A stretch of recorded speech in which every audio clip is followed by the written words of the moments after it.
Бұл бөлімде ғарышқа саяхат деп аталады. Сабақтың тақырыбы адам ұшуды қалай үйренді.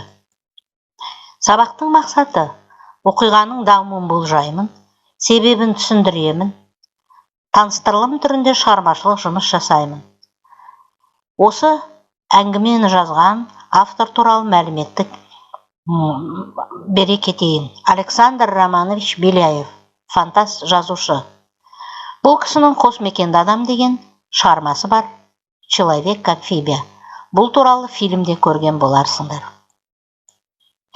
Ал енді сабағымызды бастамас бұрын орнымызға жайғасып, дәптер қаламдарыңды алып, сабақ көруге дайындаламыз. Бізді ең алдыменен адам көкке ұшуды қалай үйренді деген сияқты сұрақтар мазалайды. Ғарышқа не үшін ұшады? Доп неге шар сияқты ұшпайды? Ұшуды кім ойлап тапты? Құстар қалай ұшады? Не ауыр, не жеңіл деген сұрақтар біздің мазамызды алатын білесіздер, иә балалар? Енді осы сұрақтарға жауап іздейік. Қане, ойланайық.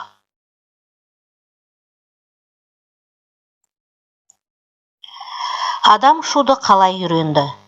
Биіктікке түтін ғана емес, жылы ауада көтеріліп, адамдар ерте кезде-ақ байқаған. Алғашқылардың бірі болып, жылы ауаны ұшу мақсатына пайдаланған ағайынды француздар Монгольферлер еді. Мына суретте көріп отырғаныңыздай, Монгольферлердің аэростаты. Олар мата мен қағаздан әуе шарын жасап шығарды. Оны жылы ауамен толтырып, көкке ұшырды. Ол 500 метрден биікке көтерілді. Бұл оқиға 1783 жылы болған еді. Ағайында жігіттер бұл шармен түрлі жануарларды ұшырып көріп, кейін өздері де ұшты. Мына суреттен көріп отырсыңдар балалар. Ал Леонардо да Винчидің планерін көрсеңдер балалар, жарғанатқа ұқсайды. Өзі суретші бұл кісі болған екен, атақты, иә. Жасаған планері қанат байлап, биік жерден секіріп те көрді. Кейбіреулер ауада қалықтады. Осылайша қанатты, бірақ қозғалтқышсыз ұшу аппараты планерде пайда болды.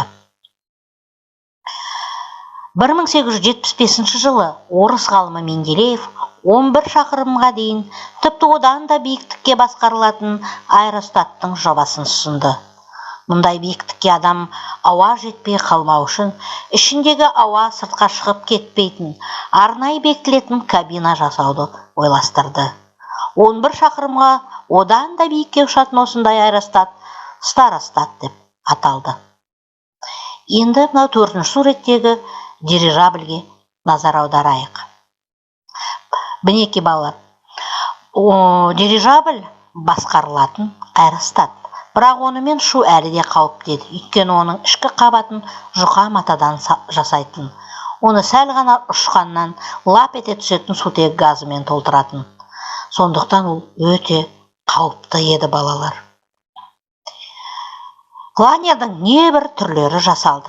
Олардың сыңар қанаттысы, қос қанаттысы, 3 қанаттысы да бар еді. Дегенмен планер өзін әуеде демейтін ауа толқынынан жылдам ұша алмады.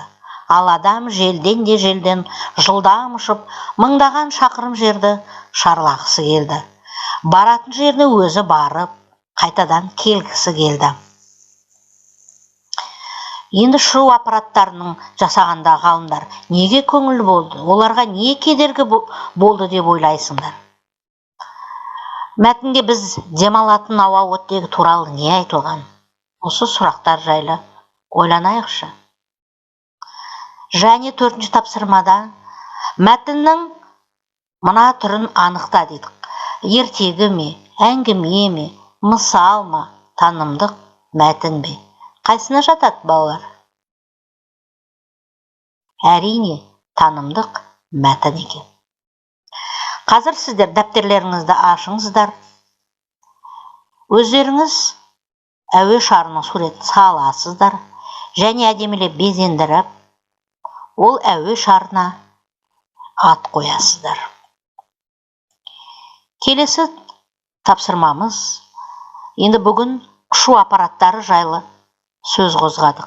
Біз бірте-бірте адамның осындай ұшаққа, тікұшаққа қалай келе жатыр жасалу жолдарын үйреніп келе жатырмыз. Осы сұрақтарға бүгін жауап іздедік.